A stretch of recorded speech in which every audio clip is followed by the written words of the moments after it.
Donc les amis, on se retrouve en direct, hein, immersion sur chantier. Je dois changer tout ça. Pourquoi? Parce que ici, j'ai le va-et-vient couloir, VV couloir, qui est déjà, c'est celui-là en fait, VV couloir. Après, j'ai un deuxième retour, j'ai deux retours ici, j'ai inter salon et inter cuisine. À la base, moi j'avais fait ça, je vous explique très rapidement, parce que moi j'avais prévu un interdouble. Mais le client, c'est lui qui fournit le matériel et il a que des inters simples. Je lui avais dit, est-ce que tu veux qu'on garde ce principe-là, tu recommandes un inter simple, double, pardon. Et il m'a dit, ouais, non, laisse tomber et tout. Mets une boîte triple, ce que j'avais de stock. Donc on va agrandir ça vers le bas. On va faire intercuisine, donc là il y a le retour intercuisine. Retour intersalon, la phase qui est commun avec l'éclairage d'ici. Et après, cet interrupteur là, on le garde, c'est un va-et-vient pour le couloir. Donc c'est parti, on va faire ça ensemble. Hop. Hop, hop, hop. Donc là, on peut virer tout ça. Donc ça, c'est bien le va-et-vient. Donc les deux navettes qui sont ici en orange et le retour qui est en violet pour l'éclairage du couloir. Donc ce qu'on va faire, on va virer tout ça. Tac, tac. Ça va que c'est pas non plus trop tard vu que la peinture elle n'est pas encore faite. Même si honnêtement la peinture sera faite, c'est quelque chose qu'on peut refaire même par la suite. J'espère que vous allez bien entendre en tout cas. Hop, je verrai le rendu, sinon je ferai une voix off. Donc ça c'est bon. Hop. Donc là, on peut récupérer cette gaine. Hop. Il y en a plein qui vont me dire, ouais, pourquoi tu mets pas ta gaine directement dans la boîte. Moi généralement les gars, je fais comme ça il y a plus de place dans la boîte. Mais c'est vrai que quand c'est double détrip, on peut rentrer ça directement dans la boîte. Après, c'est chacun fait chacun a sa façon de faire. Moi, je sais que j'ai jamais eu aucun problème, même que ce soit avec un consuel ou quoi. Donc ouais. Donc c'est parti, on va agrandir tout ça. Je vais chercher la visseuse.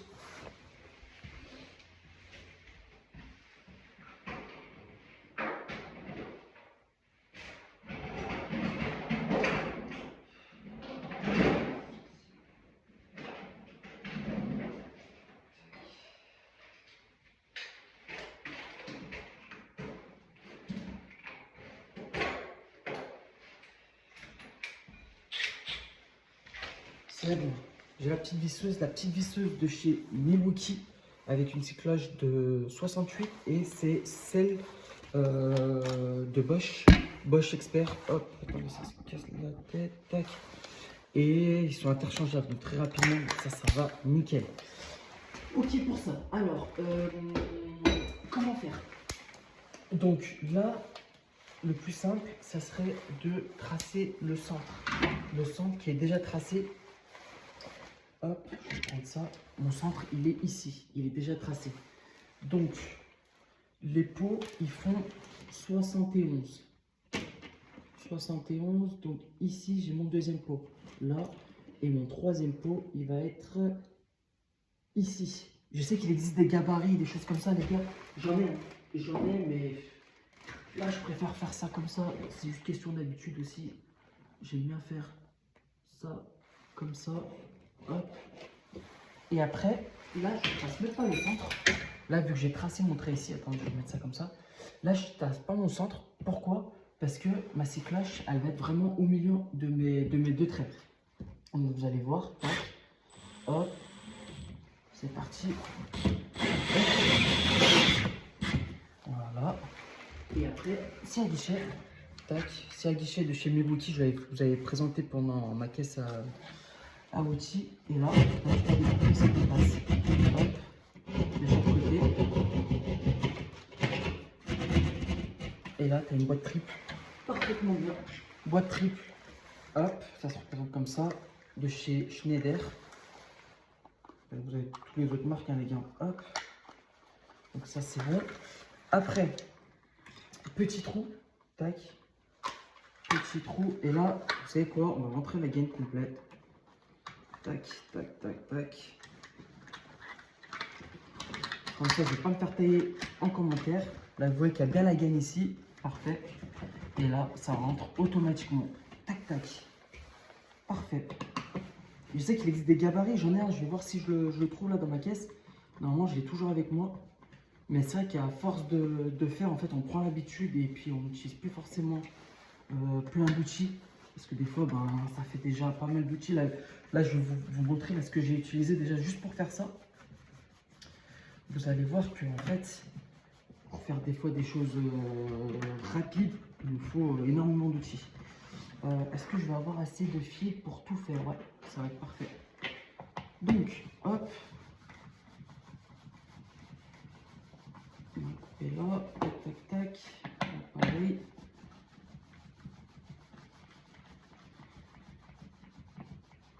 Hop. Et puis là, bah, c'est parti. Hein. On va commencer, je pense, par le va-et-vient.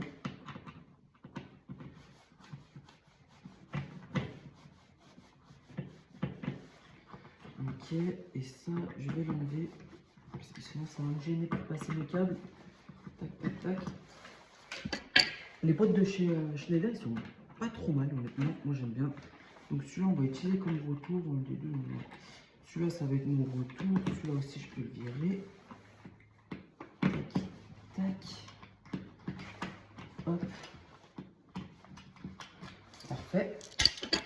Donc là, j'aurai mon retour cuisine. Là, j'aurai mon retour salon.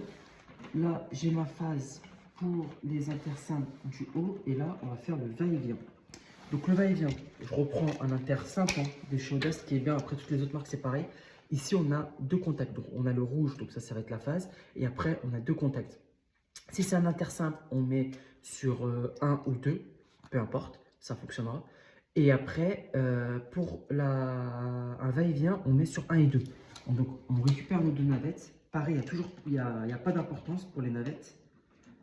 Hop. Et ici, ça, c'est mon retour lampe. C'est pour ça qu'il est en violet, sinon il sera en rouge. Et là, je le mets ici. Tac. Parfait. Donc là, on peut mettre celui-là sans aucun problème. On va le fixer.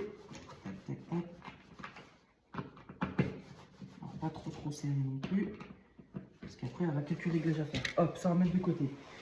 Après, ici, j'ai mon intersimple. Mon intersimple, donc, je récupère le rotolampe qui est en marron, en noir. Donc, je le mets sur 2. Hop, moi, je le mets sur 2 parce que comme ça, quand on appuie ici, je ne vais pas dire de bêtises, c'est comme ça qu'on allume. En fait, quand on appuie vers le bas, on allume. Après, on met ma phase. Et là, vu que c'est sur une même alimentation d'éclairage, on va récupérer cette phase pour alimenter aussi l'interrupteur de la cuisine. Donc, je vais récupérer un petit bout de fil rouge. Si j'ai quelque part, attendez, tac, tac, tac. Normalement, j'ai quelque chose. J'ai toujours du fil par ici.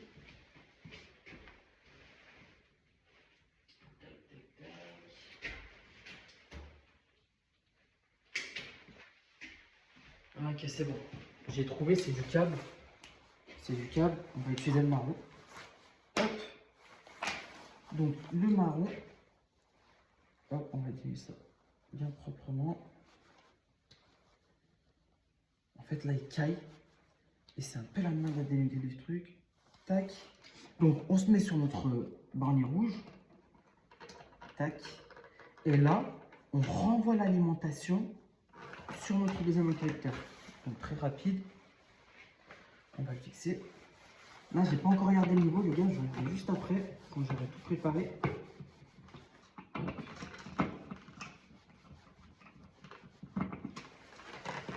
Donc, là, ça c'est parfait.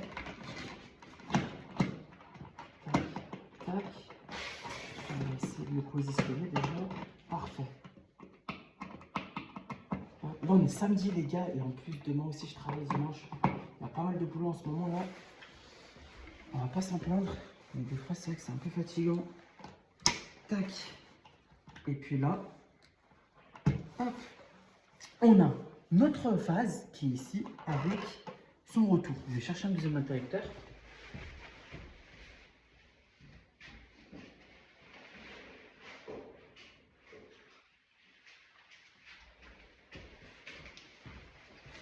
Allez, parfait. J'ai mon deuxième inter, c'est exactement les mêmes. Le rouge sur la phase et le 2, ça va être mon retour lampe de la cuisine. Hop. Après là, je vous dis cuisine, salon et tout, mais il n'y a pas d'importance. Hein.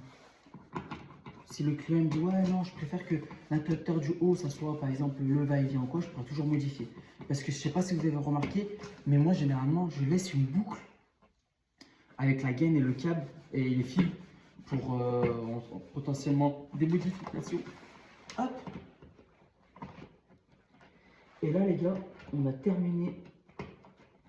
Les gars, j'essaie juste de bien caler tout ça. Tac, tac, tac. Tac. Tac. Ok, là on ne sert pas. Là, petit niveau de 20 cm, celui que je vous disais, pour les boîtes triples ou double ou quoi, ça va nickel parce que c'est pile la taille. Et en plus, le niveau il est magnifique. Je sais pas si vous allez voir vous de votre côté, mais le niveau il est magnifique. Je vais tout serrer, je vous montre tout ça à la fin. Hop, hop. Allez, parfait. J'évite de trop serrer sur les Audace parce que ça, c'est les anciens modèles. Là, au niveau des pas de vis, c'est très sensible. C'est très fin, donc ça peut péter. Donc, j'ai pas envie de trop forcer. Donc voilà, on va remettre les caches. Donc, interrupteur cuisine, interrupteur salon et le va-et-vient excusez-moi, du couloir. À la base, on était sur un inter double, on a transformé ça en triple. Parfait. Tac, tac, tac. Tac, tac, tac. Hop. Et puis voilà. Et là, on a terminé. Prêt à faire l'appareillage. Je vais vous montrer le résultat ici. Tac, tac. Hop, ici comme ça. Et là, vous voyez que le niveau est très propre. Voilà. Tac. Et après, je vais vous montrer rapidement aussi. Hop, si ça veut bien. Si ça veut bien. Tac. Alors, pour les outils, ce que j'ai utilisé. Hop. Alors, scie à guichet. Milwaukee.